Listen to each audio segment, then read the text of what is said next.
shifting what the Rand Corporation has said they want, shifting the war out of the Middle East into Central Asia. So I believe the change is going to be these provocations. Look at the neocons with Israeli and NATO-backed forces launching the sneak attack on the Russian-held South Ossetia on 8/8/8. So it appears that they are trying to launch a major, larger than a theater war.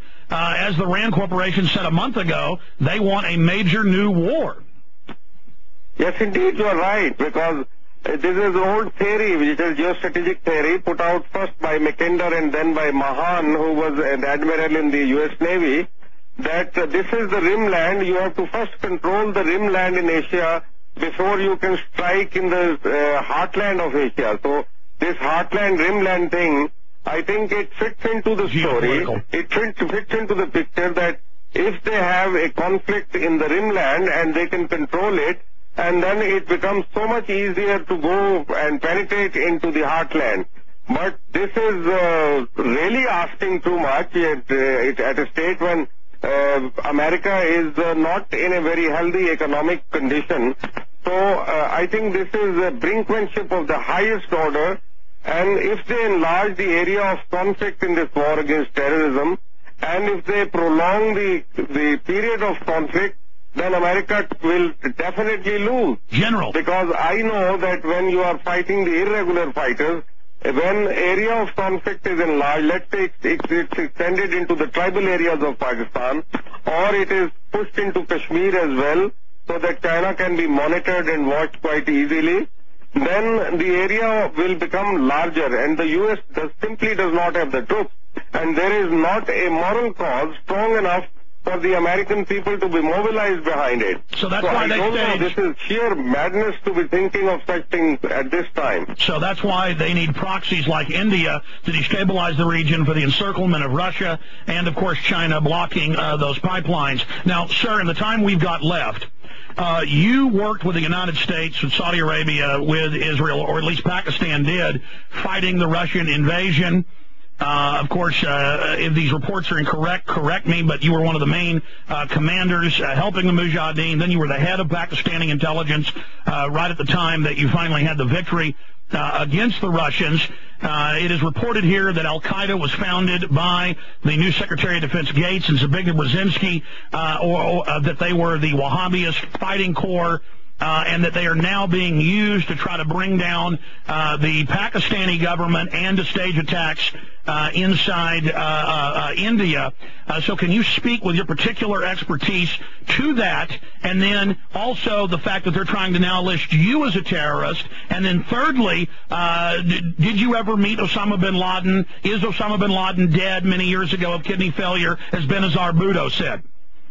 Well, I was actually in charge of operations against the Soviet occupation of Afghanistan, and the Americans were providing the logistic support, and Saudis were sharing one half of the budget for this war, and it was a cheap war because in all those 10 years that we were fighting the Russians, we spent not more than $5 billion out of the American exchequer, so it was a very cheap war for the Americans to have defeated the Russians and rid the whole of the West of this red menace that they used to call. So at that time, Osama bin Laden and his colleague, they were admired and they were romanticized by the CIA operators. I had never met him then. I had nothing to do with him because I was only busy training the Afghans. We had to win a war. We had a task on our hand. It was a very big task. And we were so occupied with the training only the Afghans. No other national was trained by the I.S.I. I can vouch on that. Not a single person, not even a Pakistani, was trained by them. Osama bin Laden was, I had never met him, but these people used to come and talk glowingly about him. I met Osama bin Laden after my retirement from the army in 1993 December in Khartoum, and then again in year 1994 November, when I was there invited by Hassan bin Turabi to an international conference, and during that conference, Osama invited us to a banquet, and it was all in an open place, and where there were many other people present. He struck to me as a very normal human being, not a bloodthirsty animal that is being presented by the CIA now. At that time, no conversation between him and me took place. I don't know whether he's living or dead, but so far, Ayman al-Zawahiri has been representing him in various interviews of Osama that have been put out. So one doesn't really know, but the last interview, which was a voice interview, in that the CIA and the other U.S. intelligence agencies authenticated that it was Osama's voice. So one doesn't really know whether he's living or dead. Well, sir. But even if he's not living, he's now a symbol. Al-Qaeda is a franchise. Whoever created that, and for whatever reason they created, I think it wasn't there until 1996 when he was lodged in Khartoum. Later on, he was invited by Burhanuddin Rabbani, who is now part of the Northern Alliance in Kabul. And he came over and he set up his headquarters in a place called Tora Bora near Jalalabad. But that's where one started hearing of Al-Qaeda and the activities of Osama bin Laden. And also of the fact that his commander was responsible for bringing the Black Hawk down, the famous operation in Mogadishu, where an American aircraft was brought down by a Stinger, which had probably been supplied in Afghanistan to Afghan Mujahideen. Okay, General, I need to, in the time we have left here, because we've only got a few minutes left with you here, maybe 5 minutes and we're going to break, and I don't want to keep you any longer. We can perhaps have you back up in the future. Specifically, though, we know his CIA control name was Tim Osman. We know he was the bag man for a lot of the Saudi money and the Israeli money going in. I know that was compartmentalized and separate from Pakistani intelligence from what I've read from different perspectives and U.S. intelligence. So I believe you there.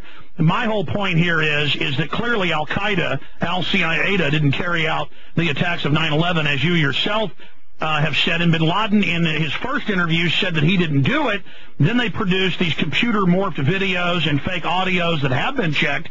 And the Intel Center, headed up by Rumsfeld's former lieutenant, the private group, was caught putting the same video layer in with the original video. So it's been proven that they're creating these fake videos. Yes, there is no doubt about it, that this video, which was put out in November by George Bush and said this was Osama bin Laden, he was a high cheekbone, like the Mongoloid features. He wasn't as tall as Osama bin Laden was, and one could clearly make out that this was doctored, this had been created on purpose just to justify the attack on Afghanistan.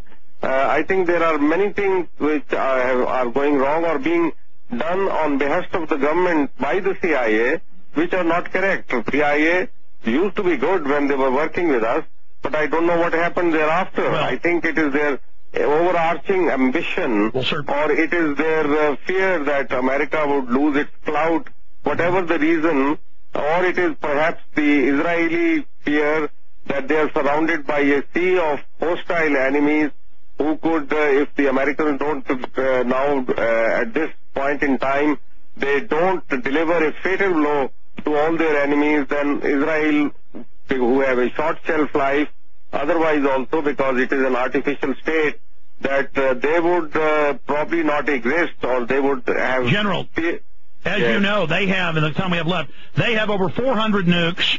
They have total